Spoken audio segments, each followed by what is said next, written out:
ഓം ശാന്തി 3/8/2024 പ്രഭാതമുരളി. മധുരമായ കുട്ടികളെ, ഇത് പരിധിയില്ലാത്ത സ്റ്റേജാണ്.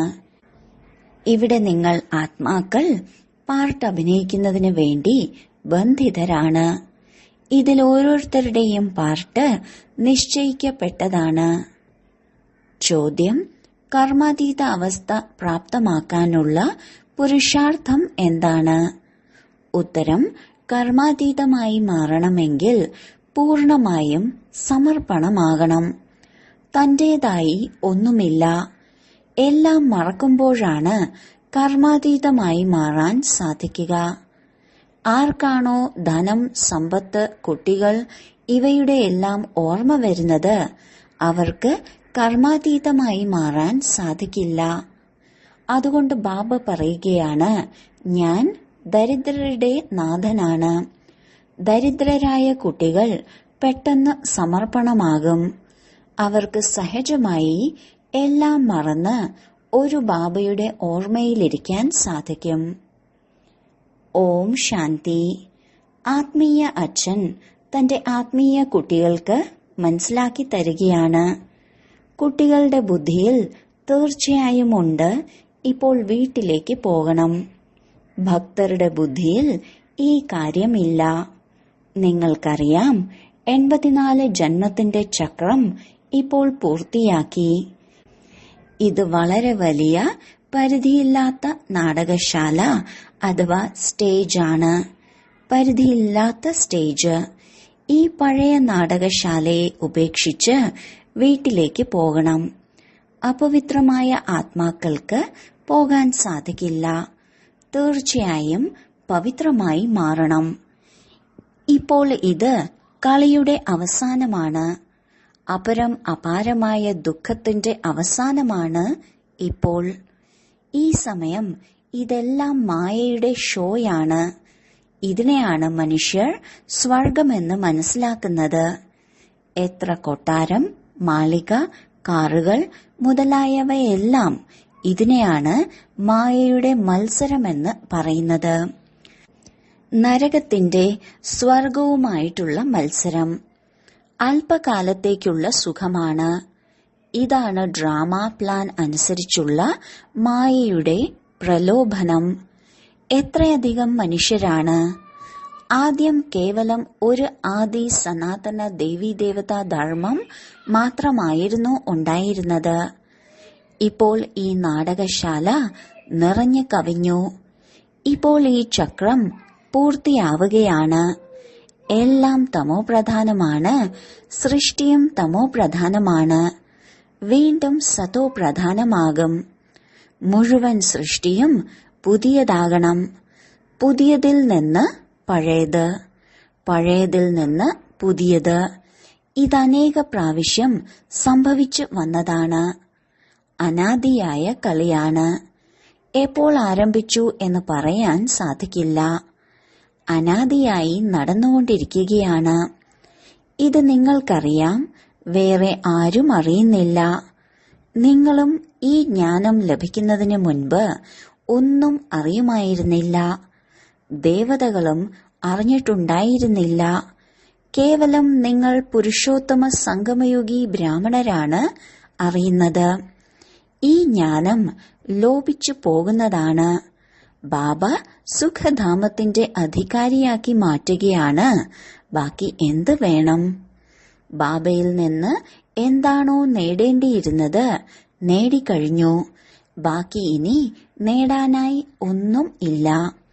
ബാബ മനസ്സിലാക്കി തരികയാണ്, കുട്ടികളെ, നിങ്ങളാണ് വളരെ കൂടുതൽ പതീതമായി മാറിയത്. ആദ്യമാദ്യം നിങ്ങളാണ് പാർട്ട് അഭിനയിക്കാൻ വരുന്നത്. നിങ്ങൾക്ക് ആദ്യം പോകണം. ചക്രമല്ലേ? ആദ്യമാദ്യം നിങ്ങളാണ് മാലയിൽ കോർക്കപ്പെടുക. ഇത് രുദ്രമാലയല്ലേ? ചരടിൽ മുഴുവൻ ലോകത്തിലെ മനുഷ്യരും കോർക്കപ്പെട്ടതാണ്. ചരടിൽ നിന്ന് വിട്ട് പരംധാമത്തിലേക്ക് പോകും. പിന്നീട് വീണ്ടും ഇതേ ചരടിൽ കോർക്കപ്പെടും. വളരെ വലിയ മാലയാണ്. ശിവബാബയ്ക്ക് അനവധി കുട്ടികളാണ്. ആദ്യമാദ്യം നിങ്ങൾ ദേവതകളാണ് വരുന്നത്. ഇത് പരിധിയില്ലാത്ത മാലയാണ്. ഇതിലെല്ലാവരും മുത്തുകൾ പോലെ കോർക്കപ്പെട്ടിരിക്കുന്നു. രുദ്രമാലയും വിഷ്ണുവിന്റെ മാലയും മഹിമയുള്ളതാണ്. പ്രജാപിത ബ്രഹ്മാവിന്റെ മാലയില്ല. നിങ്ങൾ ബ്രഹ്മകുമാരന്മാർക്കും കുമാരിമാർക്കും മാല ഉണ്ടാകുന്നില്ല. കാരണം നിങ്ങൾക്ക് കയറ്റവും ഇറക്കവും ചിലപ്പോൾ തോൽവിയും ഉണ്ടാകും. ഇടയ്ക്കിടെ മായ വീഴ്ത്തുന്നതാണ്. അതുകൊണ്ട് ബ്രാഹ്മണരുടെ മാല ഉണ്ടാക്കുന്നില്ല. എപ്പോഴാണോ പൂർണമായും പാസ്സാകുന്നത് അപ്പോഴാണ് വിഷ്ണുവിന്റെ മാല തയ്യാറാകുന്നത്. പ്രജാപിത ബ്രഹ്മാവിന്റെ കുലമാണ്. എപ്പോഴാണോ പാസ്സാകുന്നത് അപ്പോൾ പറയാം ബ്രഹ്മാവിന്റെ മാലയെന്ന്. കുലം തയ്യാറാവുകയാണ്. ഈ സമയം മാല ഉണ്ടാകുന്നില്ല. കാരണം ഇന്ന് പവിത്രമായി മാറുന്നു, നാളെ മായയുടെ പ്രഹരത്തിൽ കറുത്തുപോകുന്നു. മുഴുവൻ സമ്പാദ്യവും നഷ്ടമാകുന്നു, ഒടിഞ്ഞു പോകുന്നു. എവിടെ നിന്നാണ് വീഴുന്നത്? ചിന്തിക്കൂ. ബാബ വിശ്വത്തിന്റെ അധികാരിയാക്കി മാറ്റുകയാണ്. ബാബയുടെ ശ്രീമത്ത് അനുസരിച്ച് നടക്കുന്നതിലൂടെ നിങ്ങൾക്ക് ഉയർന്ന പദവി പ്രാപ്തമാക്കാൻ സാധിക്കും. തോറ്റുപോയാൽ എല്ലാം അവസാനിച്ചു. കാമവികാരം മഹാശത്രുവാണ്. ഈ വികാരത്തിൽ തോറ്റുപോകരുത്. ബാക്കി എല്ലാ വികാരങ്ങളും മക്കളും പേരക്കുട്ടികളുമാണ്. വലിയ ശത്രു കാമവികാരമാണ്. അതിന്റെ മേലാണ് വിജയിക്കേണ്ടത്. കാമത്തെ ജയിക്കുന്നതിലൂടെ നിങ്ങൾക്ക് ലോക ജേതാവായി മാറാം. ഈ 5 വികാരം പകുതി കൽപ്പത്തിന്റെ ശത്രുവാണ്. അതും നിങ്ങളെ വിട്ടുപോകില്ല. എല്ലാവരും കരഞ്ഞുകൊണ്ട് പറയും ക്രോധിക്കേണ്ടതായി വരുന്നു. പക്ഷെ ആവശ്യമെന്താണ്? സ്നേഹത്തോടെയും കാര്യങ്ങൾ നടക്കുന്നതാണ്. കള്ളന് പോലും സ്നേഹത്തോടെ മനസ്സിലാക്കി കൊടുക്കുകയാണെങ്കിൽ അവർ പെട്ടെന്ന് സത്യം പറയും. ബാബ പറയുകയാണ്, ഞാൻ സ്നേഹത്തിന്റെ സാഗരനാണ്. കുട്ടികളിലൂടെ സ്നേഹത്തോടെ കാര്യങ്ങൾ നടത്തുന്നു. ഏത് പദവിയിലുള്ളവരാണെങ്കിലും. ബാബയുടെ അടുത്ത് പട്ടാളക്കാരും വരുന്നുണ്ട്. അവർക്കും ബാബ മനസ്സിലാക്കി കൊടുക്കുകയാണ്, നിങ്ങൾ സ്വർഗത്തിലേക്ക് പോകാൻ ആഗ്രഹിക്കുന്നു, കേവലം ശിവബാബയെ ഓർമ്മിക്കൂ. അവരോട് പറയാറുണ്ടല്ലോ, നിങ്ങൾ യുദ്ധമൈതാനത്തിൽ മരിക്കുകയാണെങ്കിൽ സ്വർഗത്തിലേക്ക് പോകും. വാസ്തവത്തിൽ യുദ്ധമൈതാനം ഇതാണ്. പട്ടാളക്കാർ യുദ്ധം ചെയ്ത് മരിക്കുകയാണെങ്കിൽ അവിടെ തന്നെ പോയി ജന്മമെടുക്കും. കാരണം സംസ്കാരവും കൊണ്ടല്ലേ പോകുന്നത്. സ്വർഗത്തിലേക്ക് പോകാൻ സാധിക്കില്ല. ബാബ അവർക്കും കൂടി മനസ്സിലാക്കി കൊടുത്തിരുന്നു, ശിവബാബയെ ഓർമ്മിക്കുന്നതിലൂടെ നിങ്ങൾക്ക് സ്വർഗത്തിലേക്ക് പോകാൻ സാധിക്കും. കാരണം സ്വർഗത്തിന്റെ സ്ഥാപന നടന്നുകൊണ്ടിരിക്കുകയാണ്. ശിവബാബയെ ഓർമ്മിക്കുന്നതിലൂടെ വികർമ്മം വിനാശമാകും. ഈ കുറച്ചു ജ്ഞാനമെങ്കിലും ലഭിച്ചിട്ടുണ്ടെങ്കിൽ ഈ അവിനാശിയായ ജ്ഞാനത്തിന് വിനാശം സംഭവിക്കുന്നില്ല. നിങ്ങൾ കുട്ടികൾ മേളകളെല്ലാം ചെയ്യുമ്പോൾ എത്ര പ്രജകൾ തയ്യാറാകുന്നു. നിങ്ങൾ ആത്മീയ സേനയാണ്. ഇതിൽ കമാൻഡർ, മേജർ ഇങ്ങനെയുള്ളവർ കുറച്ചേ തയ്യാറാകുന്നുള്ളൂ. പ്രജകളെല്ലാം വളരെ കൂടുതലുണ്ടാകും. ആരാണോ നല്ല രീതിയിൽ മനസ്സിലാക്കി കൊടുക്കുന്നത് അവർക്കെന്തെങ്കിലും നല്ല പദവി ലഭിക്കും. അതിലും ഫസ്റ്റ്, സെക്കൻഡ്, തേർഡ് ഇങ്ങനെയുള്ള ഗ്രേഡ് ഉണ്ടാകും. നിങ്ങൾ പഠിപ്പ് കൊടുത്തുകൊണ്ടിരിക്കൂ. ചിലരെ തനിക്ക് സമാനമാക്കി മാറ്റുന്നുണ്ട്. ചിലർക്ക് വളരെ മുകളിലേക്ക് പോകാൻ സാധിക്കുന്നുണ്ട്. കാണുന്നുണ്ട് ചിലർ മറ്റുള്ളവരെക്കാളും മുകളിലേക്ക് പോകുന്നതായി. പുതിയവർ പഴയവരെക്കാളും വേഗത്തിൽ പോകുന്നു. ബാബയോട് പൂർണമായും യോഗം വയ്ക്കുകയാണെങ്കിൽ വളരെ ഉയരത്തിലേക്ക് പോകാം. മുഴുവൻ ആധാരവും യോഗമാണ്. നിങ്ങൾക്ക് അനുഭവമുണ്ട്. ഈ ജ്ഞാനം വളരെ സഹജമാണ്. ബാബയുടെ ഓർമ്മയിലാണ് വിഘ്നമുണ്ടാകുന്നത്. ബാബ പറയുകയാണ്, ഭോജനം കഴിക്കുന്നതും ഓർമ്മയിലായിരിക്കണം. പക്ഷെ ചിലർ 2 നിമിഷം, മറ്റു ചിലർ 5 നിമിഷം ഓർമ്മയിലിരിക്കുന്നു. മുഴുവൻ സമയവും ഓർമ്മയിലിരിക്കുന്നത് വളരെ പ്രയാസമാണ്. മായ എങ്ങനെയെങ്കിലും മറവിപ്പിക്കുകയാണ്. അതുകൊണ്ട് ബാബയല്ലാതെ മറ്റൊന്നിനെയും ഓർമ്മിക്കരുത്. അപ്പോൾ കർമാതീത അവസ്ഥ ഉണ്ടാകും. അഥവാ എന്തെങ്കിലും തന്റേതായിട്ടുണ്ടെങ്കിൽ അതിന്റെ ഓർമ്മ തീർച്ചയായും വരും. ഒന്നും തന്നെ ഓർമ്മ വരരുത്. ബ്രഹ്മബാബയെ പോലെ. ബ്രഹ്മബാബയ്ക്ക് എന്തെങ്കിലും ഓർമ്മ വരുന്നുണ്ടോ? കുട്ടികളുടെയോ ധനത്തിന്റെയോ അങ്ങനെ എന്തെങ്കിലും? കേവലം നിങ്ങൾ കുട്ടികളെയാണ് ഓർമ്മ വരുന്നത്. നിങ്ങൾ തീർച്ചയായും ബാബയെ ഓർമ്മിക്കണം. കാരണം ബാബ വന്നിരിക്കുകയാണ് നന്മ ചെയ്യുന്നതിന് വേണ്ടി. ബാബയ്ക്ക് എല്ലാവരെയും ഓർമ്മിക്കണം.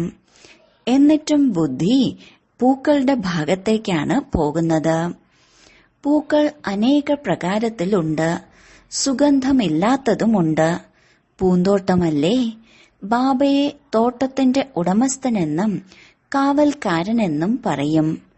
നിങ്ങൾക്കറിയാം, മനുഷ്യർ ക്രോധത്തിലേക്ക് വന്ന് എത്ര വഴക്കും ബഹളവും ഉണ്ടാക്കുന്നു.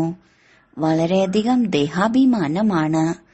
ബാബ മനസ്സിലാക്കി തരികയാണ്, എപ്പോഴെങ്കിലും ആരെങ്കിലും ദേഷ്യപ്പെടുകയാണെങ്കിൽ ശാന്തമായിട്ടിരിക്കണം. ക്രോധവും ഭൂതമല്ലേ? ഭൂതത്തിന്റെ മുന്നിൽ ശാന്തിയോടെ പ്രതികരിക്കണം. ഈശ്വരീയ മതമാണ് സർവശാസ്ത്രങ്ങളുടെയും ശിരോമണിയായ ശ്രീമദ് ഭഗവത്ഗീത. ഈശ്വരീയ മതം, ആസുരീയ മതം, ദൈവിക മതം, ഇവയെല്ലാം എന്താണെന്ന് ഒരു ഈശ്വരൻ വന്നാണ് പറഞ്ഞു തരുന്നത്. രാജയോഗത്തിന്റെ ജ്ഞാനമാണ് നൽകുന്നത്. പിന്നീട് ഈ ജ്ഞാനം അപ്രത്യക്ഷമാകും. രാജാക്കന്മാരുടെയും രാജാവായി മാറിക്കഴിഞ്ഞാൽ പിന്നീട് ഈ ജ്ഞാനം കൊണ്ട് എന്ത് ചെയ്യാൻ? 21 ജന്മത്തിന്റെ പ്രാലബ്ധം അനുഭവിക്കുന്നു. ഇത് പുരുഷാർത്ഥത്തിന്റെ ഫലമാണെന്ന് അവിടെ അറിയാൻ പോലും കഴിയില്ല. അനേക പ്രാവശ്യം നിങ്ങൾ സത്യയുഗത്തിൽ പോയവരാണ്. ഈ ചക്രം കറങ്ങിക്കൊണ്ടേയിരിക്കുന്നതാണ്. സത്യയുഗവും ത്രേതായുഗവുമാണ് ജ്ഞാനത്തിന്റെ ഫലം. അവിടെ ജ്ഞാനം ലഭിക്കുന്നില്ല. ബാബ വന്ന് ഇവിടെയാണ് ഭക്തിയുടെ ഫലമായ ജ്ഞാനം നൽകുന്നത്. ബാബ പറയുകയാണ്, നിങ്ങളാണ് കൂടുതൽ ഭക്തി ചെയ്യുന്നത്.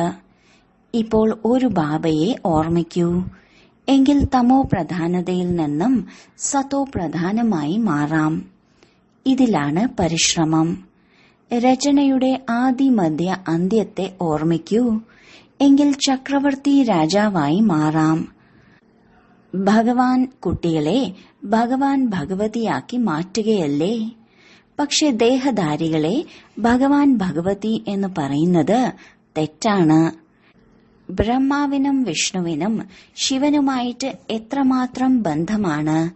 ഈ ബ്രഹ്മാവാണ് വീണ്ടും വിഷ്ണുവായി മാറുന്നത്. പിന്നീട് ബ്രഹ്മാവിലേക്ക് ശിവൻ പ്രവേശിക്കുകയാണ്. സൂക്ഷ്മവതനത്തിലുള്ളവരെ ഫരിഷ്തകളെന്ന് പറയുന്നു. നിങ്ങളും ഫരിഷ്തകളായി മാറണം. സാക്ഷാത്കാരമെല്ലാം ഉണ്ടാകും. ബാക്കി അവിടെ ഒന്നും തന്നെ ഇല്ല. നിശബ്ദത, ആംഗ്യം, പിന്നെ ഇവിടെ ശബ്ദം. ഇതാണ് വിസ്താരം. ബാക്കി സാരമായി പറയുന്നതാണ് മന്മനാഭവ, എന്നെ മാത്രം ഓർമ്മിക്കൂ. കാലചക്രത്തെ ഓർമ്മിക്കൂ. ഇവിടെ ഇരിക്കുമ്പോഴും സുഖധാമത്തെ ഓർമ്മിക്കൂ. ഈ പഴയ ദുഃഖധാമത്തെ മറക്കൂ. ഇത് ബുദ്ധിയിലൂടെ പരിധിയില്ലാത്ത സന്യാസമാണ്. സന്യാസിമാരുടേത് പരിധിയുള്ള സന്യാസമാണ്. നിവൃത്തി മാർഗത്തിലുള്ളവർക്ക് പ്രവൃത്തി മാർഗത്തിലുള്ളവരുടെ ജ്ഞാനം കൊടുക്കാൻ സാധിക്കില്ല. രാജാ റാണിയായി മാറുന്നത് പ്രവൃത്തി മാർഗമാണ്. സത്യയുഗത്തിൽ സുഖമാണ്. നിവൃത്തി മാർഗത്തിലുള്ളവർ സുഖം അംഗീകരിക്കുന്നില്ല. സന്യാസിമാരും കോടിക്കണക്കിനുണ്ട്. അവരുടെ പാലനയും സമ്പാദ്യവും നടക്കുന്നത് ഗൃഹസ്ഥികളിൽ നിന്നാണ്. ഒന്ന്, നിങ്ങൾ ദാനപുണ്യം ചെയ്തു വീണ്ടും പാപത്തിന്റെ കർമ്മം ചെയ്യുകയാണെങ്കിൽ പാപാത്മാവായി മാറും. നിങ്ങൾ കുട്ടികൾ ഇപ്പോൾ അവിനാശി ജ്ഞാനരത്നങ്ങളുടെ കൊടുക്കൽ വാങ്ങലാണ് ചെയ്യുന്നത്. ധർമ്മശാലയെല്ലാം ഉണ്ടാക്കുമ്പോൾ അടുത്ത ജന്മത്തിൽ അതിനുള്ള നല്ല ഫലം ലഭിക്കും. ഇത് പരിധിയില്ലാത്ത ബാബയാണ്. ഇവിടെ ഡയറക്റ്റാണ്, അതായത് നേരിട്ടാണ്. മറ്റുള്ളത് ഇൻഡയറക്റ്റാണ്, നേരിട്ടല്ലാത്തതാണ്. ഈശ്വരാർപ്പണം ചെയ്യുന്നു. ഇപ്പോൾ വിശപ്പ് രണ്ടു പേർക്കുമില്ല. ശിവബാബ ദാതാവാണ്. ബാബയ്ക്കെന്താ വിശപ്പുണ്ടാകുമോ? ശ്രീകൃഷ്ണൻ ദാതാവല്ല. ബാബ എല്ലാവർക്കും കൊടുക്കുന്ന ആളാണ്, എടുക്കുന്ന ആളല്ല. 1 കൊടുത്താൽ 10 നേടും. സാധുക്കൾ 2 രൂപ കൊടുക്കുകയാണെങ്കിൽ കോടികൾ ലഭിക്കുന്നു. സുദാമാവിനെ പോലെ. ഭാരതം സ്വർണ പക്ഷി ആയിരുന്നില്ലേ? ബാബ എത്ര ധനവാനാക്കി മാറ്റിയതാണ്. സോമനാഥ ക്ഷേത്രത്തിൽ എത്ര അളവറ്റ ധനമുണ്ടായിരുന്നു. എത്ര കൊള്ളയടിച്ചുകൊണ്ട് പോയി. വലിയ വലിയ വജ്രങ്ങളും വൈഡൂര്യങ്ങളും ഉണ്ടായിരുന്നു. ഇപ്പോൾ കാണുന്നതിന് പോലുമില്ല. ദരിദ്രമായി പോയി. വീണ്ടും ഈ ചരിത്രം ആവർത്തിക്കപ്പെടും. സത്യയുഗത്തിൽ എല്ലാ ഖനികളും നിങ്ങൾക്ക് വേണ്ടി നിറഞ്ഞിരിക്കും. വജ്രങ്ങളും വൈഡൂര്യങ്ങളും അവിടെ കല്ലുകൾ പോലെ ആയിരിക്കും. ബാബ അവിനാശി ജ്ഞാനരത്നമാണ് നൽകുന്നത്. ഇതിലൂടെ നിങ്ങൾ അളവില്ലാത്ത ധനികരായി മാറുന്നു. മധുരമധുരമായ കുട്ടികൾക്ക് എത്ര സന്തോഷം ഉണ്ടായിരിക്കണം. എത്രത്തോളം പഠിക്കുന്നു അത്രയും സന്തോഷം വർദ്ധിക്കും. വലിയ പരീക്ഷകൾ പാസ്സാകുമ്പോൾ ബുദ്ധിയിലുണ്ടാകാറില്ലേ, ഞാൻ ഇന്ന ആളായി മാറും, ഈ കാര്യം ചെയ്യും. നിങ്ങൾക്കറിയാം, ഇവിടെ ദേവതയായി മാറുകയാണ്. ഇത് ജഡചിത്രമാണ്. സത്യയുഗത്തിൽ നാം ചൈതന്യമായിരിക്കും. ഈ ചിത്രങ്ങളെല്ലാം നിങ്ങൾ ഉണ്ടാക്കിയത് എവിടെ നിന്ന് വന്നു? ദിവ്യദൃഷ്ടിയിലൂടെ കണ്ടിട്ട് വന്നതാണ്. ചിത്രങ്ങൾ വളരെ അത്ഭുതകരമാണ്. ചിലർ വിചാരിക്കുന്നു ഈ ബ്രഹ്മാവുണ്ടാക്കിയതാണ്. അഥവാ ആരിൽ നിന്നെങ്കിലും പഠിച്ചതാണെങ്കിൽ കേവലം ഒരാൾ മാത്രമല്ല പഠിച്ചിട്ടുണ്ടാവുക, മറ്റുള്ളവരും പഠിച്ചിട്ടുണ്ടാകില്ലേ? ബാബ പറയുകയാണ്, ഞാൻ ഒന്നും പഠിച്ചിട്ടില്ല. ബാബ ദിവ്യദൃഷ്ടിയിലൂടെ തയ്യാറാക്കിപ്പിച്ചതാണ്. ഈ ചിത്രങ്ങളെല്ലാം തന്നെ ശ്രീമത്തിലൂടെ ഉണ്ടാക്കിയതാണ്. ഇത് മനുഷ്യമതമല്ല. എല്ലാം തന്നെ ഇല്ലാതാകുന്നതാണ്. ഒന്നിന്റെയും പേരോ അടയാളമോ തന്നെ ഉണ്ടായിരിക്കില്ല. ഇത് സൃഷ്ടിയുടെ അന്തിമമാണ്. ഭക്തിമാർഗത്തിന്റെ എന്തെല്ലാം സാധനങ്ങളാണ്, ഇതും ഉണ്ടായിരിക്കില്ല. പുതിയ ലോകത്തിൽ എല്ലാം പുതിയതായിരിക്കും. നിങ്ങൾ അനേക പ്രാവശ്യം സ്വർഗത്തിന്റെ അധികാരിയായി മാറിയതാണ്. വീണ്ടും മായ തോൽപ്പിക്കുകയാണ്. വികാരത്തെയാണ് മായയെന്ന് പറയുന്നത്, ധനത്തെ അല്ല. നിങ്ങൾ കുട്ടികൾ രാവണന്റെ ചങ്ങലയിൽ പകുതി കൽപ്പത്തോളം കുരുങ്ങിയതായിരുന്നു. രാവണനാണ് വളരെ പഴയ ശത്രു. പകുതി കൽപ്പത്തോളം മായയുടെ രാജ്യമാണ് നടക്കുന്നത്. ലക്ഷക്കണക്കിന് വർഷമെന്ന് പറയുന്നതിലൂടെ പകുതി പകുതി കണക്ക് കൂടി ഉണ്ടാകുന്നില്ല. ഇതെത്ര വ്യത്യസ്തമാണ്. നിങ്ങൾക്ക് ബാബ പറഞ്ഞു തന്നു, മുഴുവൻ കൽപ്പത്തിന്റെയും ആയുസ് 5000 വർഷമാണ്. 84 ലക്ഷം ജന്മങ്ങളൊന്നും ഇല്ല. ഇതെല്ലാം കേട്ട് കേൾവിയാണ്. സൂര്യവംശി, ചന്ദ്രവംശി, ഇവിടെയുള്ള ദേവതകൾ ഇത്രയും ലക്ഷക്കണക്കിന് വർഷം രാജ്യം ഭരിച്ചിരുന്നുവോ? ഈ ബുദ്ധി കൊണ്ട് കാര്യമില്ല. സന്യാസിമാർ മനസ്സിലാക്കുന്നത്, ഇപ്പോൾ ഞങ്ങൾ സ്വയത്തെ തെറ്റാണെന്ന് അംഗീകരിച്ചാൽ എല്ലാ ശിഷ്യന്മാരും ഞങ്ങളെ വിട്ടുപോകില്ലേ? വിപ്ലവം തന്നെ ഉണ്ടാകും. അതുകൊണ്ടിപ്പോൾ അവർ നിങ്ങളുടെ മതത്തിലൂടെ നടന്ന് തങ്ങളുടെ രാജ്യം ഉപേക്ഷിക്കില്ല. അവസാനം കുറച്ചു മനസ്സിലാക്കും, ഇപ്പോഴില്ല. ധനികരും ഈ ജ്ഞാനം എടുക്കില്ല. ബാബ പറയുകയാണ്, ഞാൻ സാധുക്കളുടെ നാഥനാണ്.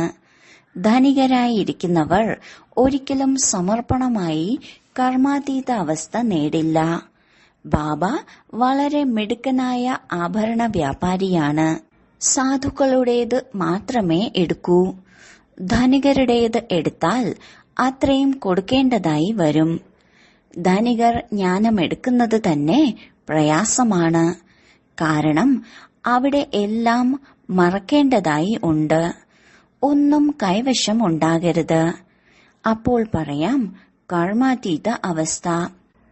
ധനികർക്ക് ഒന്നും മറക്കാൻ സാധിക്കില്ല. ആരാണോ കൽപ്പം മുമ്പ് എടുത്തിട്ടുള്ളത് അവർ മാത്രമേ എടുക്കുള്ളൂ.